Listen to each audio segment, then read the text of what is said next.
अगर जब दिल में है खाना तो खुद से ही पड़ेगा बनाना।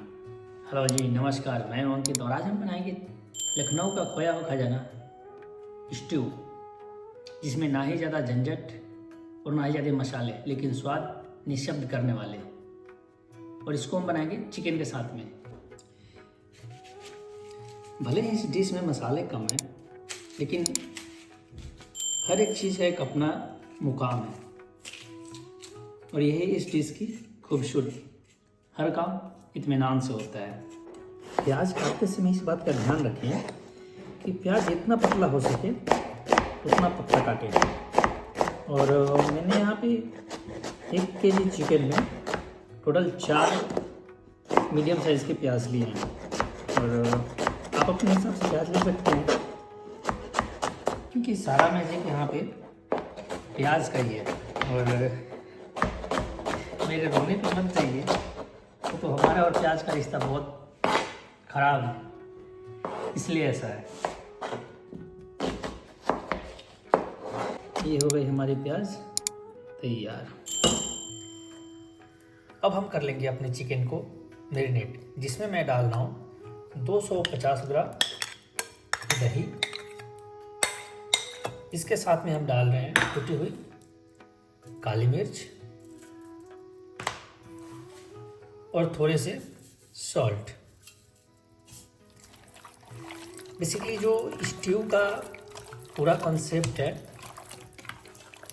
वो अपना है नहीं, ये गोरों लोगों का ही है, क्योंकि जब वो लोग आए थे उनको चाहिए था ना ही ज़्यादा मसाले और ना ही स्पाइसी, तो ये कॉन्सेप्ट उन लोगों का ही है और जो तब से लेकर आज तक चली आ रही है।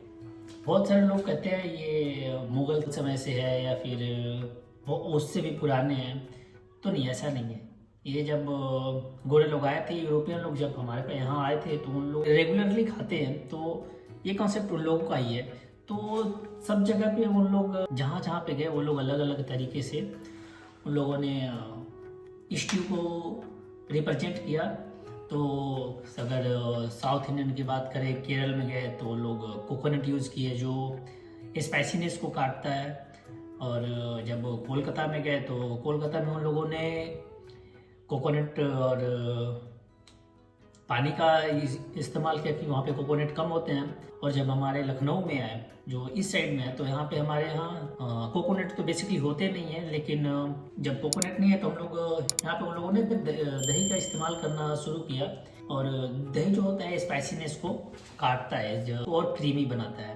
इसे बनाने के लिए पैन में थोड़े कुछ घी या फिर आप किसी तेल का यूज़ कर सकते हैं। मैंने यहाँ पे घी का इस्तेमाल किया है, जिसमें कुछ खड़े मसाले जैसे दालचीनी, तेज़पत्ते, बड़ी इलायची और छोटी इलायची का इस्तेमाल किया है।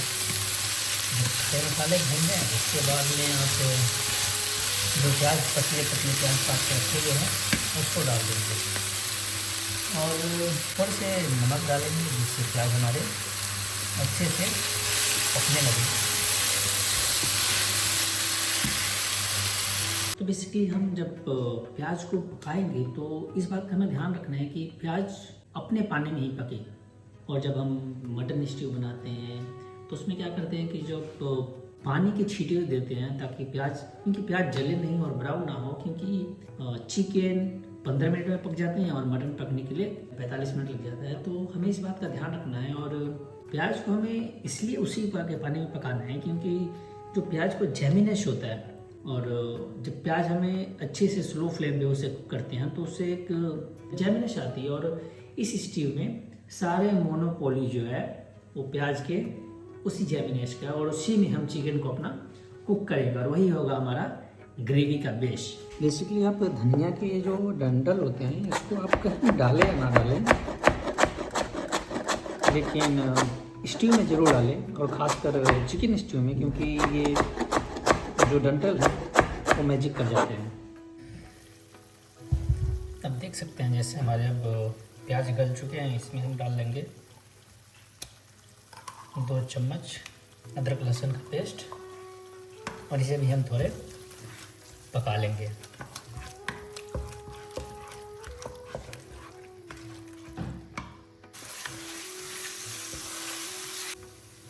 अगर आप आपको स्पाइसी पसंद है तो आप हरी मिर्च डाल सकते हैं अलग से, और हरी मिर्च चाहे तो आप बारीक काट के भी डाल सकते हैं, और मैंने जैसे डाला 1/2 करके भी आप डाल सकते हैं। अदरक लहसुन का जैसे पेस्ट पक चुका है तो हम डालेंगे चिकन।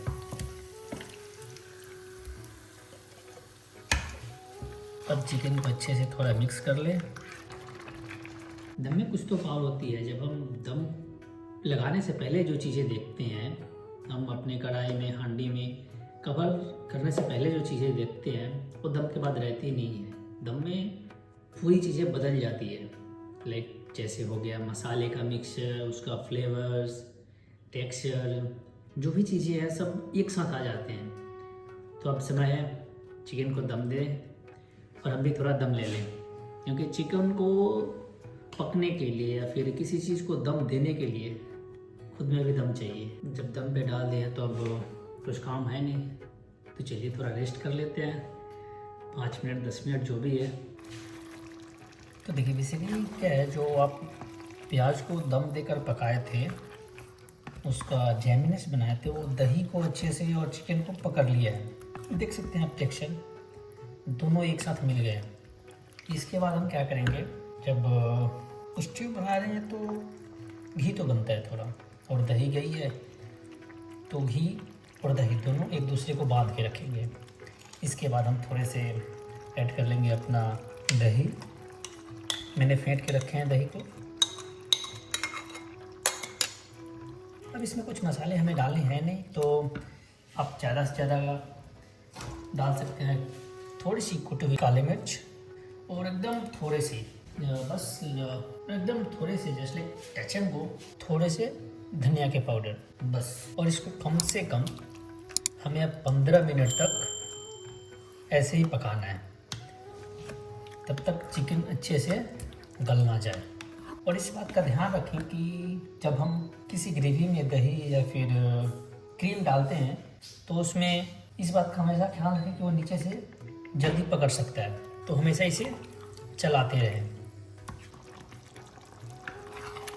वो उस टाइम पे जो लोग गोरे लोग थे वो इसे पाव, ब्रेड, इन सब के साथ में खाना पसंद करते थे, लेकिन हमारे यहाँ पे तो उस टाइम में पाव या फिर ब्रेड्स होती नहीं थी, तो हमारे यहाँ खमीरी रोटी इजली अवेलेबल थी। और लेकिन आप इसे किसी भी फॉर्मेटेड ब्रेड के साथ में सर्व कर सकते हैं, जैसे पाव, बन या फिर खमीरी रोटी। और आज हम इसे सर्व करेंगे पाव के साथ में। ये देखें अब हमारे स्ट्यू बन के हो गए तैयार। क्या ज़बरदस्त बनी है, बस इसमें और ज़्यादा कुछ नहीं हो गई। अगर आपको ज़्यादा स्पाइसी पसंद है तो आप कुटी हुई काली मिर्च डाल सकते हैं, अगर इससे ज़्यादा कुछ डालें तो देर किस बात की। चलिए सर्व करते हैं।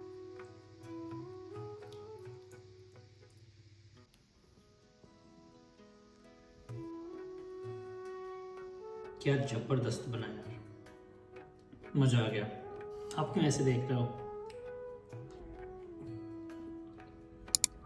आप भी जाओ बनाओ, मज़ा आएगा, ये मेरी गारंटी है। अगर जब दिल में है खाना तो खुद से ही पड़ेगा बनाना।